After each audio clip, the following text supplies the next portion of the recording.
আচ্ছা, আলহামদুলিল্লাহ আমাদের রেকর্ডিং অন হয়ে গেছে। আউযু বিল্লাহি মিনাশ শাইতানির রাজীম। বিসমিল্লাহির রহমানির রহিম।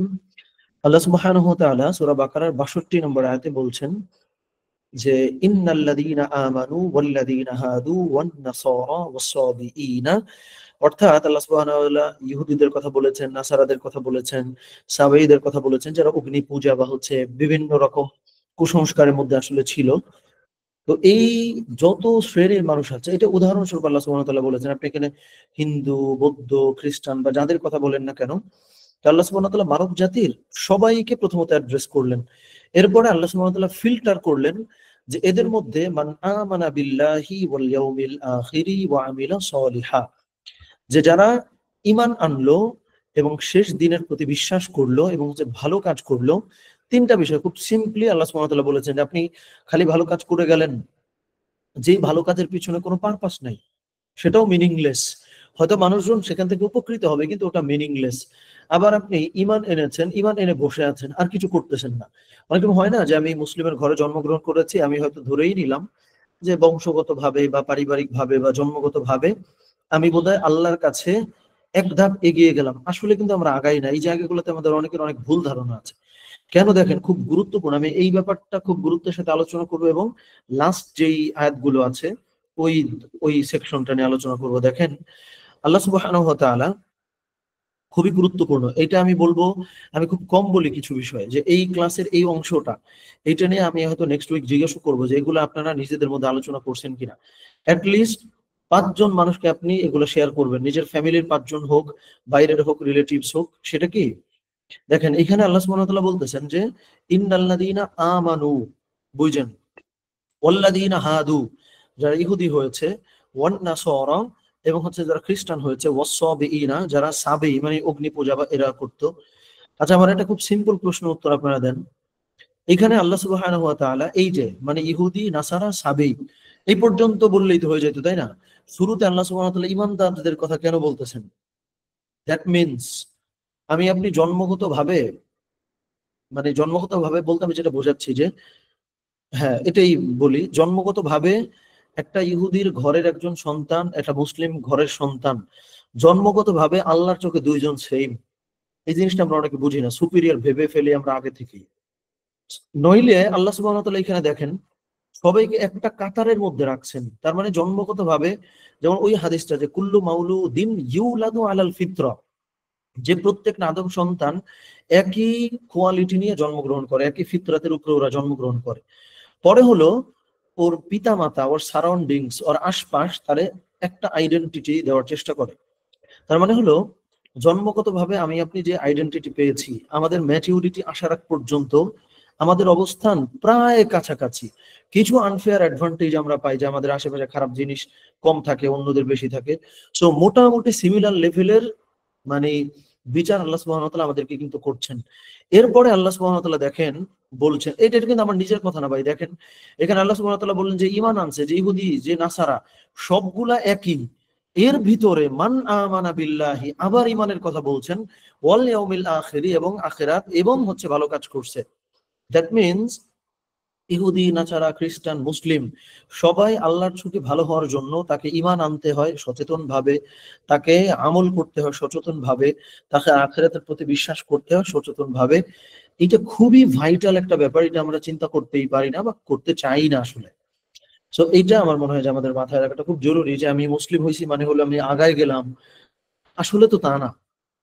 আমরা আনফেয়ার অ্যাডভান্টেজ পাইছি, আলহামদুলিল্লাহ, ওইটাকে ইউজ করতে হবে। আল্লাহ সুবহানাহু ওয়া তাআলা সেটাই বললেন যে তোমারে মুসলিমের ঘরে জন্মগ্রহণ করছো, ভালো কথা, বাট এরপরে আবার মান আমানা বিল্লাহি, তোমার আবার ঈমান আনতে হবে। নইলে আপনি আমারে বুঝাই দেন যে পিছনে ঈমানের কথা, আবার ঈমানের কথা আল্লাহ সুবহানাহু ওয়া তাআলা কেন বলছেন? সো দ্যাটস ইট, এইটাই আমি এখানে বলতে চাইলাম। এরপরে আল্লাহ সুবহানাহু ওয়া তাআলা বললেন যে এদের ভিতরে ফালাহুম আজরুহুম ইনদা রাব্বিহিম, যারা ভালো কাজগুলো করলো, ফালাহুম আজরুহুম ইনদা রাব্বিহিম, তাদের জন্য আল্লাহ সুবহানাহু ওয়া তাআলার কাছে পুরস্কার রয়েছে, ওয়ালা খাউফুন আলাইহিম, এবং তাদের কোনো ভয় নাই, ওয়ালা হুম ইয়াহজানুন, এবং তারা দুশ্চিন্তা করবে না, তাদের কোনো টেনশনের কিছু নাই। আই হোপ এই জায়গাটুকু ক্লিয়ার। সো একটা প্রশ্ন আসার সম্ভাবনা আছে, আমি বলে দেই যে ভাই, তাহলে আমি মুসলিমের ঘরে জন্মগ্রহণ করছি, আমি কি অ্যাডভান্টেজ পাবো না? ওই নাবালেগ থাকার আগ পর্যন্ত অ্যাডভান্টেজ পাবেন, এই অ্যাডভান্টেজ তো অন্যরাও পাবে। বালেগ হওয়ার পরে কিন্তু আপনার যে মানে আল্লাহ সুবহানাহু ওয়া তাআলা আপনার মধ্যে যে কনসিয়াসনেস বা আপনারা যেই মানে সচেতনতা আপনার মধ্যে দান করছেন, ওইটা দিয়ে আপনি কিভাবে পরিচালিত হন, কিভাবে ডিসিশন গুলা নেন, সেটার উপর নির্ভর করবে। একটা ইহুদি ঘরে জন্ম নেওয়া ছেলে, সে তার সারাউন্ডিংস এর মধ্যে দিয়ে ইহুদি হয়ে খারাপ কাজ করে। আপনি মুসলিমের ঘরে জন্ম নেওয়ার পরেও তো ইহুদিদের মতো চলতেছেন, আমরা অনেকে আছি না এরকম। সো ডেফিনেটলি তার হাসন নাসর তার লগেই হবে। সো এইটা আমি বলতে চাইলাম, এই জন্য আমি বেশ মানে ইনফরমালি এই জিনিসটা মেন করলাম, যে আমাদেরকে সুপিরিয়র ভাবার আসলে কিন্তু কিছু নাই, আনলেস এন্ড আনটিল সচেতন ভাবে আমরা ভালো কিছু করতেছি। সো এইটা পয়েন্টটাই আমি একটু বলতে চাইলাম। আচ্ছা, ক্লাসিক তাফসীরটা দেখেন, ইবনে কাসিরের তাফসীর অনুযায়ী এই আয়াতে দেখানো হয়েছে যে মূলনীতি হলো ঈমান, আখিরাতে বিশ্বাস ও সৎ কাজ। কেবল জাতিগত পরিচয় তথা ইহুদি বা খ্রিস্টান, এখানে মানে ইবনে কাসির, যেহেতু আমরা ক্লাসিক তাফসীরটা ওই রকমটাই রাখার চেষ্টা করি, মূল ব্যাখ্যা কি হবে জানেন? কেবল জাতিগত পরিচয় তথা ইহুদি বা খ্রিস্টান বা মুসলিম, কোনো গ্যারান্টি নাই আপনার মুক্তির জন্য। তো এখানে এত ভুল আমাদের আছে যে ইহুদিদের জাত, ওরা তো ভৌগোলিক পরিচয়ের কারণে ওরা জাতিগতভাবে ওদেরকে ইহুদি বলা হয়, ওদেরও তো মুসলিম হইতে হবে জান্নাত পাওয়ার জন্য। এবং ঈসা আলাইহিস সালামের সময় তো তাই ছিল, মানে একজন মানে ইহুদি, এই কারণে যে সে ঈসা আলাইহিস সালামের সময় যে জান্নাতে যেতে পারবে তা না তো। ইসলাম কিন্তু সর্বযুগে ছিল। সো আমরা ধরেন বাংলাদেশি বা বাঙালি বা ভারতীয়, আল্লাহর কাছে মুক্তি পাওয়ার জন্য মুসলিম হওয়া লাগে। সো ইহুদিরাও জাতিগত, ওরা ইহুদি, আল্লাহর কাছে মুক্তি পাওয়ার জন্য ওদেরকে তখনও মুসলিম হওয়া লাগছে। এমন না যে রাসূলুল্লাহ সাল্লাল্লাহু আলাইহি ওয়াসাল্লাম, মানে আমি নামটা মেনশন করে বলি যে মুহাম্মদ সাল্লাল্লাহু আলাইহি ওয়াসাল্লাম এই যে আমাদের শেষ নবী, তিনি আসার পরে যে ইসলামটা আসছে না তো, সব সময় ছিল। সো আমরা আনফেয়ার কোন অ্যাডভান্টেজের মধ্যে যে আছি, এই ব্যাপারটা চিন্তা করাটা কিন্তু ভুল। আচ্ছা, আধুনিক তাফসীর এই আয়াতে মানব সেবার জন্য বা মানব সমাজের জন্য ইনক্লুসিভিটি বা অন্তর্ভুক্তির শিক্ষা দেয়। আল্লাহ বিচার করেন কাজ ও বিশ্বাসের ভিত্তিতে, জন্মসূত্র নয়। সমাজ বিজ্ঞানে ইকুয়ালিটি বা মেরিট ভিত্তিক বিচার আজ খুব আলোচিত বিষয়, যা কোরআনে বহু আগেই তুলে ধরা হয়েছে। সো এটা আলহামদুলিল্লাহ আমরা মোটামুটি কভার করেছি। 63তে আল্লাহ সুবহানাহু ওয়া তাআলা বলছেন, সেটা কি? আল্লাহ সুবহানাহু ওয়া তাআলা কিন্তু মানে ইহুদিদেরকে, ওই যে আমি লাস্ট উইক বোধহয় এটা বলে ফেলেছিলাম, যে ওদের উপরে আল্লাহ সুবহানাহু ওয়া তাআলা পাহাড় উঁচা করে ধরছিল যে তোমরা মানবা নাকি মানবা না। তো এটা আল্লাহ সুবহানাহু ওয়া তাআলা স্মরণ করায় দিচ্ছিলেন, যে দেখেন, আর যখন আমরা তোমাদের অঙ্গীকার গ্রহণ করলাম এবং তুরকে তোমাদের উপর তুলে ধরলাম, আমরা তোমাদের যা দিয়েছি তোমরা তা শক্তভাবে ধরো এবং তাতে যা রয়েছে তা স্মরণ করো, যেন তোমরা তাকওয়া অবলম্বন করো। ক্লাসিক তাফসীর, আল্লাহ বনী ইসরাইলকে শর্ত সাপেক্ষে দায়িত্ব দিয়েছিলেন, তারা মান্য না করলে শাস্তির ভয় দেখানো হয়েছিল। ওই যে ওদের উপর দেখেন, এই যে এরপরে কিন্তু মূল ব্যাপারটা দেয়াই আছে যে ওরা তো এই যে বারবার ওয়াদা করে আবার ওরা ভঙ্গ করতো। সো মানব আচরণ বিজ্ঞানে বা বিহেভিয়ার সায়েন্স যেটা, ওখানে যে কমিটমেন্ট বা প্রতিশ্রুতি মানুষের চরিত্র গঠনে গুরুত্বপূর্ণ, কিন্তু ভয় ভিত্তিক কমিটমেন্ট স্থায়ী হয় না। আজও দেখা যায় আইন বা নিয়ম শুধু ভয় নয়, বরং সচেতন দায়িত্ববোধ দিয়ে মানাতে হয়। আচ্ছা, এটা আমরা অনেকে লাইফে ট্রান্সফরমেশন চাই, পরিবর্তন হইতে চাই। যেমন খুব রিসেন্টলি আমাকে এক ভাই জিজ্ঞেস করছিলেন যে ভাই, মানে আমি আহ, রেগে যাই, মানে হুটহাট আমি হচ্ছে রেগে যাই, এইটা তো আমি কোনোভাবে কন্ট্রোল করতে পারি না, আমি কি করবো? তাই আমি বলছি ভাই, এটার জন্য মূলত কোনো টোটকা নাই যে আমি আপনাকে বলবো এটা এটা করবেন। সো এটা কেন বলছি দেখেন, হাদিসের মধ্যে রাসূলুল্লাহ সাল্লাল্লাহু আলাইহি ওয়াসাল্লাম কিন্তু জানাই দিয়েছেন যে এইটা এটা করলে রাগ নিয়ন্ত্রণ হয়, যে দাঁড়াতে হয়, পজিশন চেঞ্জ করতে হয়, ওযু করতে হয়, আউযুবিল্লাহি মিনাশ শাইতানির রাজিম পড়তে হয়। কিন্তু মুশকিল হলো রাগের সময় তো এটা মনে থাকে না যে এই মুহূর্তে আমার আমার কি করণীয়, তাই না? সো মানুষের জীবনে পরিবর্তন আসতে হয় কিন্তু কমিউনিটি বেসড। তো ওই ভাইরে আমি বললাম যে আপনি একটা কাজ করতে পারেন, আপনার সাথে পরবর্তীতে আমার আর কখনো দেখা হবে কিনা আমি জানি না। তা আপনি কি করবেন, প্রথম এক সপ্তাহ আপনার রাগের কন্ট্রোল করার দরকার নেই। আপনি রাখছেন, ফাইন, ভালো কথা, রেগে সবকিছু ভেঙে টেঙে ফেলেন। কিন্তু যখন রাগটা দমে গেল, তখন একটু বইসা আপনি হচ্ছে লিখবেন যে আপনি কেন রাখছিলেন, রাগার কারণগুলো আপনি সুন্দর করে লেখেন, এবং হচ্ছে এটার পাশে লেখেন যে আপনি ব্যর্থ হয়েছেন, রাগটা নিয়ন্ত্রণ করতে পারেন নাই। দ্বিতীয় সপ্তাহেও তাই করেন। এরকম আপনি করতে করতে আপনি দেখবেন আপনার মধ্যে এক ধরনের গিল্ট ফিলিং তৈরি হবে। তখন তারপরের উইক থেকে আপনি লেখার চেষ্টা করবেন, রেগে গেলে যেটা করণীয় ছিল সেটা আমি করতে পারি নাই। এরকম আপনি 2-3 সপ্তাহ লেখেন। এখন এইটা লেখার পরে যে কোনো একটা কমিউনিটিতে অ্যাড হন, সেটা হইতে পারে আপনার ফ্যামিলির মানুষজন আছে, তাদেরকে আপনি দেখাবেন যে আপনার রিপোর্ট এই যে হচ্ছে, দেখান। এইভাবে করে রাসূলুল্লাহ সাল্লাল্লাহু আলাইহি ওয়াসাল্লাম কিন্তু কমিউনিটি তৈরি করে চেঞ্জ গুলো আসলে করতেন। এই কারণে যে আসহাবে সুফা কমিউনিটি আসছে, এই যে আমরা অনেকে সাহাবি এবং আসহাব এটার পার্থক্য কিন্তু বুঝি না। সাহাবি এবং আসহাব, আসহাব হলো বহু বচন, সাহাবি হলো সিঙ্গুলার। তার মানে দেখেন রাসূলুল্লাহ সাল্লাল্লাহু আলাইহি ওয়াসাল্লাম কমিউনিটিরে কি পরিমাণে জোর দিতেন, যে এইখানে এক বচন আর দ্বিবচন আমরা অনেকে কিন্তু পার্থক্যটা আসলে করতে পারি। সো এটা কেন বলতেছি, যে এই জায়গাটা আমাদের আচরণটাই আসলে এরকম, যে আপনি একবার একটা প্রমিস করাইলেন, একবার একটা ভয় দিলেন, এইটাতে খুব ইজিলি চেঞ্জ আমরা আসলে হই না। আমরা নানান কিছুর মধ্য দিয়ে যেহেতু পরিচালিত হই, সো ওই নানান রকম সারাউন্ডিংস বা নেটওয়ার্ক, ওই আশপাশটা ভালো রাখতে। তো এটা আমরা চেষ্টা করবো ইনশাআল্লাহ। ওকে, তারপর 64-তে আল্লাহ সুবহানাহু ওয়া তাআলা বলেছেন যে তারপর তোমরা সেটার পরে, এই যে দেখেন একটু আগে যেটা বললাম, যে ওরা কিন্তু এরপরে মুখ ফিরায় নিছিল, ওরা এরপরে মুখটা ফিরায় নিল এবং ওরা এর পরবর্তীতে ক্ষতিগ্রস্ত হলো। এই ব্যাপারটা এখানে আমরা আবার একটু বলেছি যে এটি হিউম্যান সাইকোলজির বাস্তব চিত্র। মানুষ প্রতিশ্রুতি দেয় আবার ভুলে যায়। এখান থেকে শিক্ষা, আমাদের জীবনে ব্যর্থতা থাকলেও আল্লাহ রহমতের আশা হারানো যাবে না। এই যে দেখেন এই আয়াতের মধ্যেই কিন্তু এই ব্যাপারটা আছে, যে অবশ্যই তোমরা, আচ্ছা এই যে পেছনে এই জায়গাটা দেখো, সুতরাং তোমাদের উপর যদি আল্লাহর অনুগ্রহ তার দয়া না থাকতো তাহলে তোমরা ক্ষতিগ্রস্ত হইতা।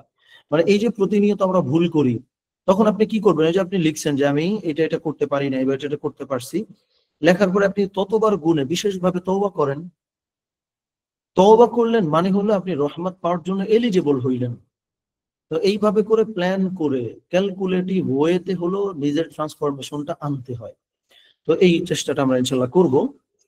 ওকে, তারপরে 65 এবং 66 নম্বর আয়াতে আল্লাহ সুবহানাহু ওয়া তাআলা বলেছে, এটা খুব গুরুত্বপূর্ণ এই ব্যাপারটা দেখেন, যে ওই যে ওদেরকে আল্লাহ সুবহানাহু ওয়া তাআলা বিকৃত বানর করে দিয়েছিল কোন অবস্থায়, আর অবশ্যই তোমরা তাদেরকে জানো, মানে আমাদেরকে বলা হয়েছে যে তোমরা তাদের সম্পর্কে তো জানো যারা তোমাদের মধ্য থেকে শনিবারের ব্যাপারে সীমা লঙ্ঘন করেছিল। এরপর আমরা তাদেরকে বলেছিলাম তোমরা হয়ে যাও বানর বিকৃত হয়ে। মানে ওই যে দাউদ আলাইহিস সালাম যে বলছিল যে তোমরা শনিবারে মাছ ধরবা না, এই নদীর পাড়ে এসে তোমরা শনিবারে মাছ ধরবা না, এই নিষেধাজ্ঞা দাউদ আলাইহিস সালাম যে করেছিলেন, এটা ওরা না শুনে ওরা হচ্ছে শনিবারে মাছ ধরতো না, ওইখানে হচ্ছে জাল টাল কিছু একটা দিয়ে রেখে মাছ আটকায় রেখে রবিবারে মাছগুলো নিয়ে আসতো। তো তার মানে দেখেন শরীয়তের ব্যাপারে এই যে আপনি হচ্ছে, একটা হলো উইজডম মানে হিকমা, যেটা কিন্তু অ্যাপ্রিশিয়েট করার মতো, যে রাসূলুল্লাহ সাল্লাল্লাহু আলাইহি ওয়াসাল্লাম বিভিন্ন পরিস্থিতি তার উইজডম বা হিকমা দিয়ে সামলাতেন।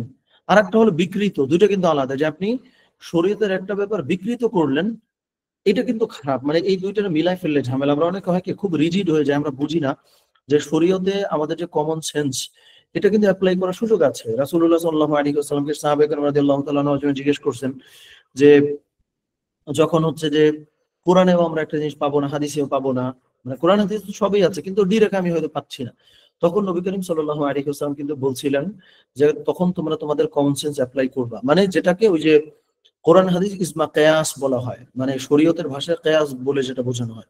তার মানে আপনার যে উইজডম, আপনার যে ব্রেইন, এইটাকে তো আপনি অবশ্যই ইউজ করবেন।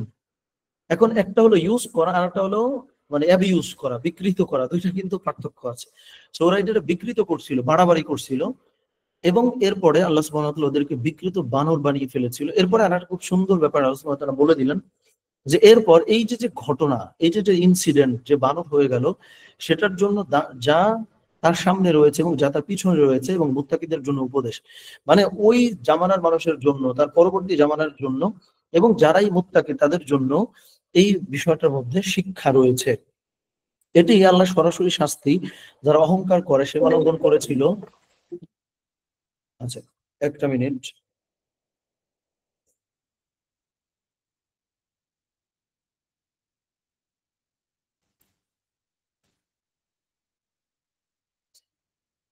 আচ্ছা, তো এই ব্যাপারটা আল্লাহ সুবহানাহু ওয়া তাআলা অ্যাড্রেস করেছেন, যে তাদেরকে আল্লাহ সুবহানাহু ওয়া তাআলা বানর করে দিয়েছিলেন যারা অহংকার করেছিল এবং হচ্ছে দিনের ব্যাপারে বাড়াবাড়ি বা হচ্ছে সীমা লঙ্ঘনটা করেছিল।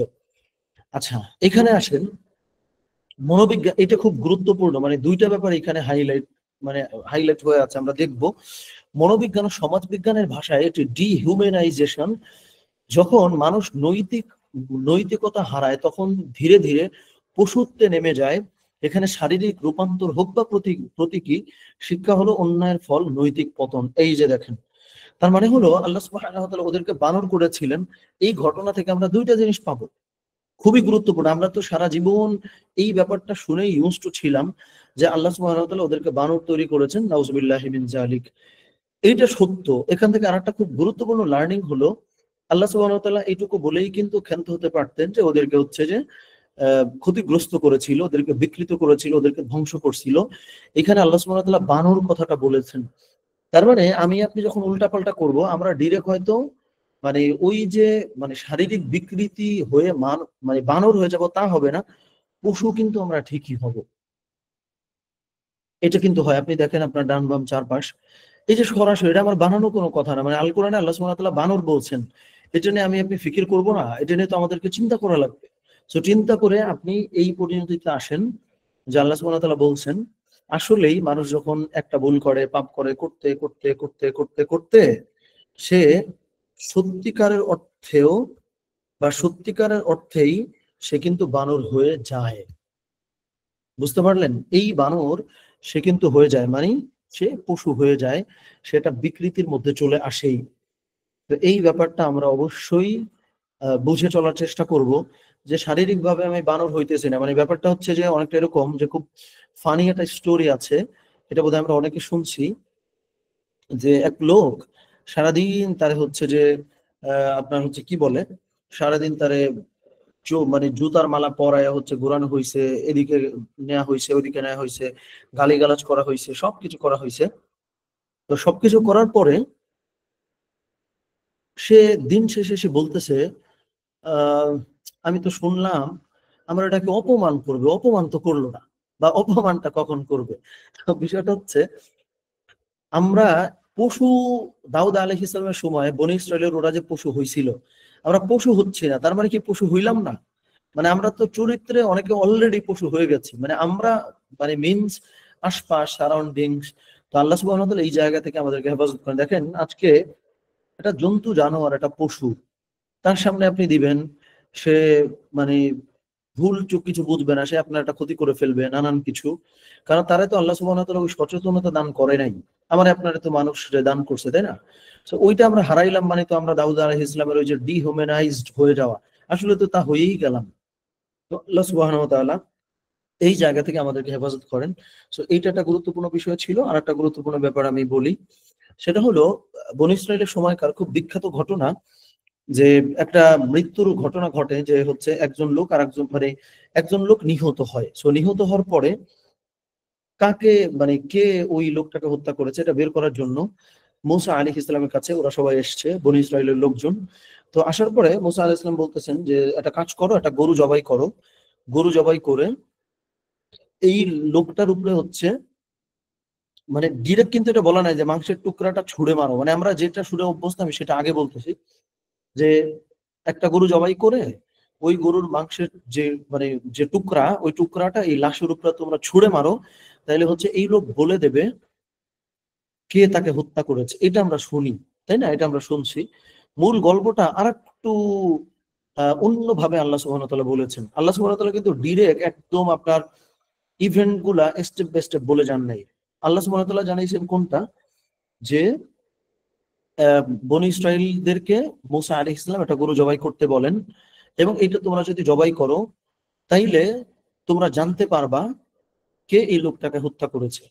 তো এটার অনেক হাইপোথেটিক্যাল ব্যাখ্যা আছে, যে ওই জায়গা থেকে কিন্তু আপনার হচ্ছে ডিএনএ বলেন, অথবা হচ্ছে যে আপনার কি বলে ডিএনএ টেস্ট পোস্টমর্টেম করা বলেন, যে মৃত্যুর কারণ কি ছিল, এই রিসার্চটা তখন থেকে আসলে আরম্ভ হয়। সো ডিরেক্টলি যেহেতু আল্লাহ সুবহানাহু ওয়া তাআলা এটাও বলেন নাই যে পোস্টমর্টেম করা, ডিএনএ করা, এটাও যেহেতু বলেন নাই, আবার আল্লাহ সুবহানাহু ওয়া তাআলা যেহেতু এটাও বলেন নাই যে মাংস ছুঁড়ে মারো, মৃত ব্যক্তি উঠে তারপরে বলবে। সো আমরা কোন একটা পরিণতির দিকে যাব না। এটা হচ্ছে আমাদের মানে কোরআনের আন্ডারস্ট্যান্ডিংটা যেন এরকম থাকে, যে আমরা পরিণতি বলে দেব না, আমরা চিন্তা করবো যে আল্লাহ সুবহানাহু ওয়া তাআলা তৎকালে গরু জবাই করতে বলেছিলেন ওই লোকটাকে কে মেরেছে এটা বের করার জন্য। সো এইটা আমরা নিজেরা চিন্তা করব, গবেষণা করব, আমরা তাফসীর পড়বো, আমরা হাদিসগুলো পড়বো, যে এটা আসলে কিভাবে হয়েছিল বা কিভাবে হতে পারে। কোরআনে কিন্তু ডিরেক্টলি এটা বলা নাই যে গরুর মাংস ছুঁড়ে মারো তার গায়ের উপরে, সে হচ্ছে মৃত ব্যক্তি জিন্দা হয়ে বলে দিবে কে তাকে হত্যা করেছে। কোরআনে আবার এটাও বলা নাই যে ডিএনএ বা পোস্টমর্টেম বা নানান কিছু টেস্ট করে টোরে ল্যাবে নিয়ে তারপরে বের করবা। সো এটার মধ্যে একটা সায়েন্টিফিক কানেকশন আমরা আল্লাহ সুবহানাহু ওয়া তাআলা কোন একদিন আমাদেরকে তৌফিক দান করেন, এটা যেন আমরা বুঝতে পারি। তো এইটা একটা লার্নিং আমাদের এখান থেকে। আর একটা গুরুত্বপূর্ণ লার্নিং হলো, বনী ইসরাইলকে মুসা আলাইহিস সালাম যখন বলছেন যে তোমরা একটা গরু জবাই করো, তখন ওরা অনেকগুলো প্রশ্ন করে। কি কি প্রশ্ন করে? যে গরুর রং কেমন হবে, গরুর কোন বংশ হবে, গরুর বয়স কেমন হবে, গরু দেখতে কেমন হবে, এরকম নানান রকম প্রশ্ন করে। দেখেন এখানে আমি প্রশ্নগুলো আপনাদেরকে ছোট্ট করে দেখাই। এই যে মাঝামাঝি নাকি মধ্যবয়সী, তারপরে হচ্ছে যে মানে দেখতে, এই যে দেখেন যার রং গাঢ় হবে নাকি হলদেটে হবে, এরকম নানান রকম প্রশ্ন আবার হচ্ছে করে। যে গাভীটা কেমন হবে, এরকম নানান রকম প্রশ্ন করে। এই যে দেখেন সুস্থ হবে, কোনো খুঁত থাকবে না থাকবে, এরকম করার ফলে ওদের জন্য এটা অনেক জটিল হয়ে যায় এই গরুটা খুঁজে বের করা। কারণ যখন একটা প্রশ্ন করা হবে এটা লাল হবে নাকি হলুদ হবে, ভাই কোনো না কোনো উত্তর তো দিতেই হবে, তাই না? তখন আল্লাহ সুবহানাহু ওয়া তাআলা বলে দিয়েছেন ওকে ফাইন, এরকম করো। যখন আপনি জিজ্ঞেস করে ফেলবেন যে কতটুকু বয়সী হবে, তখন কিন্তু এটা জানাইতেই হবে যে হ্যাঁ এতটুকু বয়সী হবে। তো এইভাবে প্রশ্ন করে করে ধর্মটাকে বা দিনটাকে ওরা অনেক জটিল বানায় ফেলে। এরপরে ওই গরু নানান দিক থেকে খুঁজে টুজে একটা পর্যায়ে গরুটা আসলে ওরা পায়। সেখান থেকে সেকেন্ডারি লার্নিং যেটা হাদিসের মধ্যে আসছে, যে রাসূলুল্লাহ সাল্লাল্লাহু আলাইহি ওয়াসাল্লাম সাহাবীদেরকে মানে কিউরিসিতে মানে আপনার অনেক সময় কিউরিসিটি থেকে আমরা অনেক প্রশ্ন করে ফেলি না, যে আমরা কিউরিয়াস হয়ে যাই, আমরা কৌতূহলী হয়ে যাই। সো একটা তো না জানার জন্য, মানে সঠিক দিকে যাওয়ার জন্য প্রশ্ন করা। কিছু মানুষ আপনি দেখবেন যে আপনার ডানে বামে আছে, আমরা সবাই এই রোগে আক্রান্ত না, মানে আমি এটা এত ব্যালেন্স করে বলার চেষ্টা করতে হয়তো পারতেছি না বলতে। এমন না যে আপনি জ্ঞানের জন্য প্রশ্ন করবেন না, কারণ আল কোরআনেই অন্য একটা আয়াতে খুব ক্লিয়ারলি বলা যে ফাসআলু আহলা যিকরি, যারা জানে তাদের কাছে গিয়ে প্রশ্ন করো। আবার এই ঘটনাটা বাকারাতে আল্লাহ সুবহানাহু ওয়া তাআলা বলে দিয়েছেন, এবং হাদিসের রাসূল সাল্লাল্লাহু আলাইহি ওয়াসাল্লামও জানিয়েছেন, দিনকে তোমরা কঠিন কইরো না। মানে তুমি যখন একটা প্রশ্ন করেই ফেলবা, তখন তো ওইটার একটা উত্তর দিতেই হবে। তো এইটা আরেকটা জিনিস যেটা আমরা এই যে দেখেন লাস্টে বলেছি, এই আয়াতে হিউম্যান বিহেভিয়ার বা সাইকোলজির শিক্ষা আছে। আজও মানুষ ছোট ছোট কাজ সহজভাবে করতে পারে, কিন্তু বারবার অজুহাত, অপ্রয়োজনীয় জিজ্ঞাসা বা অতিরিক্ত রুল তৈরি করে জীবনকে কঠিন বানায়, যেটা বিহেভিয়ারাল সায়েন্সে ওভার থিঙ্কিং বলে অভিহিত। মানে এই যে আমরা আসলে ওভার থিঙ্ক করি যে কাজটা শুরু করবো নাকি করবো না, ভাই এমনি হবে না হবে, আপনি শুরু করে দিবেন, এরপর আস্তে আস্তে ওইটাকে অ্যাডজাস্ট করে করে করে করে একটা পরিণতিতে আসলে যেতে হবে। সো যেই দুইটা জিনিস আমি হাইলাইট করলাম, একটা হলো যে ওভার থিঙ্কিং করা, এই যে বনী ইসরাইলদের দুইটা ব্যাপার ছিল, এই জিনিসটা আমরা দেখলাম। আর একটা খুব গুরুত্বপূর্ণ জিনিস, যে আমরা আসলে অন্যায় মানে উল্টাপাল্টা করতে করতে সত্যিকার অর্থে বানর হয়তো প্রকাশ হয়ে যায় না, কিন্তু আমাদের মধ্যে কিন্তু পশুত্বটা আসলে চলে আসে। এবং আমরা যদি আমাদের ট্রান্সফরমেশন চাই, আমাদেরকে ডিজাইনই করা হয়েছে আসলে এমন ভাবে যে আমরা সব জানবো কিন্তু সহজে মানবো না, আমরা ডিজাইন আসলে তাই। যেটা আমি খুব না, এটা বোধহয় গত মাসে মেবি আমাদের একজন ভাই, আমি তার সঙ্গে এই ব্যাপারটা নিয়ে আলোচনা করতেছিলাম, যে আমি জানি যে আমার আসলে ফাস্ট ফুড খাওয়া উচিত না, কিন্তু আমি তো মানতেছি না, আমি তো মানবো না, এটাই স্বাভাবিক। কারণ আমাদের ট্রান্সফরমেশনটা হয় আসলে আনকমফোর্টেবল ওই ফেজ পার করার মধ্য দিয়ে। যে আমারে কেউ জিজ্ঞেস করবে যে তুমি বার্গার খাইছো একবার, দুইবার, তিনবার, চারবার বা 40 বার পর্যন্ত কারোর কাছে আমাকে জবাব দিয়ে আসলে করতে হয়। এরপরে একটা পর্যায়ে ওইটা আমার কি হয়, সাবকনসিয়াসলি আমি হয়তো ওই কাজটা করি। এটা অনেকটা ওই যে হাত ধোয়ার পরে ভুলেও কিন্তু আমাদের পকেটে হাতটা ঢোকে না, আমি অনেক ব্যস্ত, তারপরে নিজের অজান্তে হয়তো বেসিনে গিয়ে হাতটা ধুয়ে ফেলি। সো এটা কিন্তু একদিনে হয় নাই। দেখেন ছোট বাচ্চারা খেয়ে ওরে কিন্তু শেখাইতে হয় যে বাবা হাত ধুইতে হয় বা মা হাতটা মানে ধুইতে হয়। কারণ কি, ওর হাতটা ভুলে বেসিনে যায় না, ওর হাতটা ভুলে পকেটের মধ্যে ঢুকে যায়। তার মানে দেখেন আমরা একদিন ওরকম ছিলাম, করতে করতে একটা পর্যায়ে ওইটা আমাদের সাবকনসিয়াসলি ডিজাইনড হয়ে যায়। সো ওই ডিজাইন হওয়ার জন্য কিন্তু কমিউনিটি খুব জরুরি। আর ওই কারণেই মূলত ধরেন এই যে আমাদের কোরআনিক হালাকাতে আমরা আলহামদুলিল্লাহ কানেক্টেড থাকতে চাই। আরো ম্যাসিভ লেভেলে কানেকশনটা তৈরি করা একটু জটিল। এটা হয়তো কোনো একদিন আল্লাহ সুবহানাহু ওয়া তাআলা আমাদেরকে তৌফিক দেবেন, আমরা সেই চেষ্টাটাও করছি। সিরাত সার্কেলটা আমরা করব, লিস্ট আরেকদিন আমরা আরো যেন আলোচনাটা করতে পারি। সো এই চেষ্টাটা আমরা ইনশাল্লাহ করবো। আর একটা যেটা আমি শুরুতে বললাম, আজকে অবশ্যই একটু বেশিই বলছি, আমি আবার একটু বলি। আমরা হচ্ছে আমাদের জীবনটাকে একদম রাসূল সাল্লাল্লাহু আলাইহি ওয়াসাল্লামের সিরাত অনুযায়ী যেন ভালো করতে পারি, ওইটা নিয়ে আমরা একটা কোর্স ডিজাইন করছি, যেটা আমাদের হচ্ছে কেউ কেউ ছিলেন, এখন আমরা যারা আছি এদের মধ্যে আমার ধারণা আমরা কয়েকজন ভাই বা বোন, আমরা একদম আমাদের 2024-এর অক্টোবরে আমরা যে ব্যাচটা করেছিলাম ওখানে ছিলেন। সো গত 1 বছর ধরে আমরা নানান রকম প্রোগ্রাম করেছি, কাজকর্ম করেছি, পুরো জিনিসটারে একটা নির্যাস তৈরি করার আসলে চেষ্টা করছি। ওই আলোকে আমরা প্রোগ্রামটা বানাইছি। ওই প্রোগ্রামটা আসলে পেইড। তো এটা তো আমাদের আলহামদুলিল্লাহ কোরআনিক হালাকা আছে, এবং সিরাত সার্কেল যেটা করব সেটাও আমাদের ইনশাআল্লাহ ফ্রি থাকবে, যেটা আমরা রেগুলারলি উইকে 2 দিন যেন বসতে পারি। আমরা আরো চেষ্টা করছি আরো যেন বসা যায়। এটা তো জটিল আসলে, আমাকে যেহেতু বসতে হয়। আর ওই যে প্রোগ্রামের কথা বললাম, যেটা আমরা 2 মাস ব্যাপী করব, 6 মাস আমরা ট্র্যাক করব, এবং মোস্ট ইম্পর্টেন্টলি আপনাদের জন্য আমরা একটা অ্যাপ তৈরি করতেছি। এটা অনেক জটিল, অনেক এক্সপেন্সিভ, বেশ ব্যয়বহুল। একটা অ্যাপ বানানো খুব সহজ না। সো একটু দোয়া করেন আমাদের জন্য, আমরা যেন এটা পারি। এবং আপনাদের মধ্যে কেউ চাইলে ওইটাতে জয়েন কইরেন, অলরেডি অনেকে বোধহয় জয়েন করছেন, তো এটাতে জয়েন কইরেন। এটা আমি রেকমেন্ড করলাম, আমাদের নিজেদের জিনিসই আসলে রেকমেন্ড করলাম। সে যাই হোক, এটা একটু বলা। এবং কোরআনিক হালাকা আমরা দেখতে দেখতে আমরা দ্বিতীয় যেই, আমরা তো কয়েকবার শুরু করেছি, আমরা অনেক দূর গেছি, আবার শুরু করেছি। আমরা 10ম পর্বে আজকে ছিলাম। তো কোরআনটা আমরা এইভাবে পড়বো, বুঝে শুনে পড়ার চেষ্টা করি। কোরআন আসলে না পড়লে আপনি বুঝবেন না। আমি এটা বিশ্বাস করবেন কি আমি জানি না, এই যে আমি এখানে যে রিসোর্স গুলো তৈরি করি, যে পিডিএফ বা হচ্ছে এই যে লেখি, বিশ্বাস করেন আমি লেখার পরে আমি নিজে কয়েকবার একটু চিন্তা করি, কিন্তু ক্লাসে আমি যা বলি পূর্বেকার চিন্তায় আমার হয়তো 40%, 50% বললে সম্ভবত ভুল হবে, তাও বলি 50%, 50% আমার হয়তো প্রি প্ল্যান, যে আমি এইটা এটা বলবো। আর বাকি 50% কোনো ক্ষেত্রে ওটা 60-70 হয়ে যায়, যেটা এই কোরআন থেকে এই যে এখানে পড়তে পড়তে আমার আসে। তো কোরআনের মজাটা আসলে এইটা, যে আপনি যতবার পড়বেন ততবার ডিফারেন্ট ডিফারেন্ট জিনিস পাবেন। সো ওই দৃষ্টি থেকে বা ওই লেন্সে আল্লাহ সুবহানাহু ওয়া তাআলা আমাদেরকে আসলে পড়ার তৌফিক দান করেন। আমি এইটা বললাম আপনাদেরকে। আচ্ছা, এভাবে আমরা পড়ার চেষ্টা করবো ইনশাআল্লাহ। আমি হচ্ছে আরো 10 মিনিট আছি আপনাদের সঙ্গে। কোনো প্রশ্ন এসে থাকলে আমি একটু দেখি আপনাদের কোনো প্রশ্ন আসছে কিনা, কোনো অস্পষ্টতা আমি একটু দেখি। আমরা 10 মিনিট ইনশাআল্লাহ থাকি।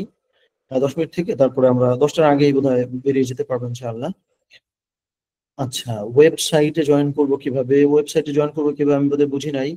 সানজিদা মিতু, আপনি কি একটু আনমিউট করে বলবেন? আমি এখান থেকে ওয়েবসাইটে জয়েন করা বলতে, আচ্ছা আমি একটু অ্যালাউ করি, যেহেতু 10 মিনিট আমি থাকবো। আমি চ্যাট বক্স থেকে বুঝে নিতে পারলে তো আলহামদুলিল্লাহ, যদি বুঝতে না পারি আমি ডিরেক্ট হয়তো জিজ্ঞেস করতে পারি। সঞ্জিদা, আমি আনমিউট করার সুযোগ দেই, আপনি আনমিউট করে বলতে পারেন, অথবা আরেকবার একটু লিখে বলতে পারেন। একটা হচ্ছে যে আমাদের ওয়েবসাইটে জয়েন করা তো খুব সিম্পল, গুগল দিয়ে লগ ইন করলেই ওয়েবসাইটে আসলে জয়েন করা যায়। আর আমরা যে কোর্সের কথা একটু আগে বললাম, এটা কিন্তু এখনো ওয়েবসাইটে আমি বলি নাই। এটা আমরা গুগল ফর্মে রেজিস্ট্রেশন করাচ্ছি, কারণ এটা সম্পূর্ণ লাইভ হবে। প্লাস হচ্ছে লাইভের রেকর্ডিংটা পাবেন, প্লাস আরো এক্সট্রা পলিশ 30টা রেকর্ডিং ভিডিও করেও দেওয়া হবে। তারপরে আমরা নিউজ লেটার লঞ্চ করবো ইনশাল্লাহ আগামী মাস থেকেই, যে আপনার মেইলে আমরা বিভিন্ন কন্টেন্ট আপনার মেইলে ইনশাল্লাহ পাঠানোর চেষ্টা করব। আচ্ছা, অ্যাপে জয়েন হবো কিভাবে? অ্যাপ তো এখনো লঞ্চ করি নাই, অ্যাপটা আমরা তৈরি করতেছি, ডেভেলপমেন্টে আছে। এটা একটু দোয়া করেন, অ্যাপটা আমরা যেন লঞ্চ করতে পারি খুব দ্রুত। ডেভেলপমেন্ট চলতেছে অ্যাপের। আর ওয়েবসাইট তো আলাদা, ওয়েবসাইট আমাদের কোর্সের জন্য আছে। আচ্ছা, কিসের কোর্স আমাদের সানিম ভাই বোধহয় জিজ্ঞেস করেছেন। এটা হলো আমাদের কোর্সের নাম হলো প্রফেটিক প্রোডাক্টিভিটি মাস্টার ক্লাস। অর্থাৎ রাসূলুল্লাহ সাল্লাল্লাহু আলাইহি ওয়াসাল্লামের জীবন থেকে আমরা কর্মজীবনে যা কিছুর মধ্য দিয়ে যাই, এই সমস্ত কিছুর জন্য স্পেশালাইজড একটা প্রোগ্রাম। যেহেতু রাসূলুল্লাহ সাল্লাল্লাহু আলাইহি ওয়াসাল্লামের বর্ণাঢ্য ক্যারিয়ার ছিল, 23 বছরে আপনি চিন্তা করেন একটা মানুষ একটা সভ্যতার জন্ম দিছে। হাউ প্রোডাক্টিভ দ্য পারসন ওয়াজ, যে মাত্র 23 বছরের জীবনে একটা মানুষ একটা সভ্যতার জন্ম দেয়, যেটা লাখ লাখ কোটি কোটি মানুষ জীবনের পরে জীবন পার করে একটা সভ্যতার জন্ম দেয়। আপনি এইভাবে চিন্তা করলেই তো হয়ে যায় যে রাসূলুল্লাহ সাল্লাল্লাহু আলাইহি ওয়াসাল্লামের জীবন কি পরিমাণে প্রোডাক্টিভ ছিল, যে 23 বছরের জীবনে তিনি একটা সভ্যতার জন্ম দিয়ে গেছেন। আর অন্যান্য কিছু আমি নাই বলি, মানে তার যে ক্যারিয়ার সমস্ত কিছুতে কিন্তু মানে একদম পিক লেভেলের সমৃদ্ধ মানুষ ছিলেন। সো আমরা এই যে কারেন্ট ওয়ার্ল্ডে আমাদের যে কর্মজীবন, আমি জব করি, ব্যবসা করি, এই ব্যাপারগুলোতে রাসূলুল্লাহ সাল্লাল্লাহু আলাইহি ওয়াসাল্লামের ওই ব্যাপারটা কিভাবে আমি ইন্টিগ্রেট করব, ওইটা মূলত আমরা আসলে এটাতে হাইলাইট করার চেষ্টা করতেছি। আমরা রিসোর্স গুলো বানাচ্ছি, আল্লাহ তৌফিক দিলে আমরা বইও করে ফেলতেছি। এই বইগুলো আমরা এই কোর্সে যারা থাকবো, এই বইয়ের প্রত্যেকটা পিডিএফ চ্যাপ্টার ওয়াইজ আমরা পেয়ে যাবো ইনশাআল্লাহ, হার্ড কপি হয়তো বেরোবে ইনশাআল্লাহ। তো এটা হচ্ছে প্রোগ্রামের সংক্ষেপে জাস্ট বলা। আর কোনো প্রশ্ন আছে কিনা আমি একটু দেখি। আচ্ছা, বালেগ না হওয়ার আগে, হ্যাঁ বালেগ না হওয়ার আগে শিশুরা মারা গেলে কিন্তু মানে তারা কিন্তু আল্লাহর কাছে ওই ওই ফিতরাতের মধ্যে তারা ছিল, ওই হিসাবে কিন্তু গণ্য হবে। হ্যাঁ, ওই হিসাবেই গণ্য হবে, পরবর্তীতে না ওই শিশুটা খারাপ হয়েছে। আচ্ছা, আচ্ছা, কামরুন আপা জয়েন করার কথা বলেছেন, ঠিক আছে, ইনশাল্লাহ জয়েন করবেন। আচ্ছা, আমাদের আর কোনো প্রশ্ন আছে কি? আমরা হ্যান্ড রেজ করতে পারি, আমি যেহেতু আরো 7-8 মিনিট বোধহয় আছি। আমি চ্যাট বক্সে বোধহয় খুব প্রাথমিক কিছু উত্তর দিতে পেরেছি কিনা। হুম। আচ্ছা, সাবিকুন আপা বলেছেন কনসিস্টেন্সি ধরে রাখা। এটা আসলে কি আপা, ধরেন ওই যে খুব সিম্পল বিষয়, আপনার অ্যাটলিস্ট 40 ডে মানে 40 দিন কোনো না কোনো ট্র্যাকিং এর মধ্যে আসলে থাকা। আপনার নিজের ফ্যামিলির মধ্যেও তো এটা আসলে হইতে পারে যে রেগুলার আপনি লিখবেন কি কিতে আপনি কনসিস্টেন্ট থাকতে চাইছিলেন, পারেন নাই। ব্যর্থতাগুলো রেগুলার লিখতে হবে, ভালো হইলেও রেগুলার লিখতে হবে, লিখে কাউরে ওটা দেখাইতে হয় এবং এটা প্রত্যেক দিন করতে হয়। এটা করতে থাকলে একটা পর্যায়ে আপনার মধ্যেই আসলে ওই মোটিভেশনটা কাজ করবে না, এইভাবে আর চলে না। তো তখন ওইটা আপনার ওই মানে হ্যাবিটে কনভার্ট হয়ে যায়। তো এটা করতে থাকেন ইনশাআল্লাহ, এইভাবে যতটুকু আসলে সম্ভব এভাবে করে গেলে, বা অ্যাটলিস্ট যদি কাউকে দেখানোর সুযোগ না হয়, নিজে অ্যাটলিস্ট হচ্ছে নিজেরটা নিজে অ্যাটলিস্ট দেখা রেগুলারলি, এটা কিছুটা আপনার ডেভেলপ করবে ইনশাআল্লাহ। এছাড়া এই যে আপনার উপলব্ধি বা এই যে রিয়েলাইজেশন যে আপনি আরো রেগুলার হইতে চান, হয়তো পারছেন না, অনেক ক্ষেত্রে এই রিয়েলাইজেশনটাই কিন্তু আপনাকে ভালো দিকে নিয়ে যাবে, কারণ এই রিয়েলাইজেশনটাই বা কয়জনের হয়। তো এটা হচ্ছে বিষয়, আমরা চেষ্টা করি ইনশাআল্লাহ।